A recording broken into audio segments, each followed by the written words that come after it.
আসসালামু আলাইকুম। আজকে চলুন ঘুরে আসি সৌদি আরবের এক বিশেষ সীমান্ত শহর হাফের আল বাতান। মরুভূমির মধ্যে হলো এটা খুবই ব্যস্ত একটি শহর। এর অবস্থানে কুয়েত আর ইরাকের কাছাকাছি, তাই এটা অনেক গুরুত্বপূর্ণ ট্রানজিট সিটি হিসেবে পরিচিত। আজকে দেখুন সৌদি আরবের হাফার আল বাতানের বিখ্যাত জামে মসজিদ।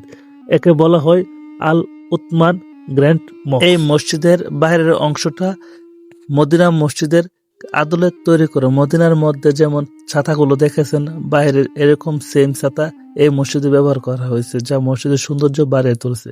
এখন আপনারা দেখতেছেন ভিতরের অংশ। এখানে বিভিন্ন মুসল্লি যাদের শারীরিক সমস্যা, কোমরের সমস্যা, তারা এই চেয়ারে বসে নামাজ পড়তে পারে এবং তারা যখন ক্লান্ত হয়ে পড়ে নামাজে বসে রেস্ট নিতে পারে। ভিতরের পরিবেশটা অসাধারণ, এক কথায় মন শীতল করার মতো। এই মসজিদে রয়েছে সাদা মার্বেল এবং উঁচু মিনার দিয়ে তৈরি করা। দূর থেকে এর গম্বুজ আর লাইট খুব সুন্দর লাগে। জুমার দিন এখানে অনেক প্রবাসী মুসল্লি আসে, বাংলাদেশি বাইরেও নামাজ পড়তে আসে। এটা শুধু নামাজের জায়গা না, বরং একটা শান্তি এবং একতার প্রতীক। আর ভিতরের অংশটুকু দেখেন, মাশাআল্লাহ, আল্লাহ তাআলার ঘর কি সুন্দর করে তৈরি করেছেন। এটা না দেখলে মানুষ বিশ্বাস করা যাবে না। হাফের আল বাতান সাধারণত ছোট একটি শহর সৌদি আরবের, তারপরে এর মধ্যে এত সুন্দর মসজিদ আছে যারা নিজ চোখে না দেখবেন বিশ্বাস করতে পারবেন না।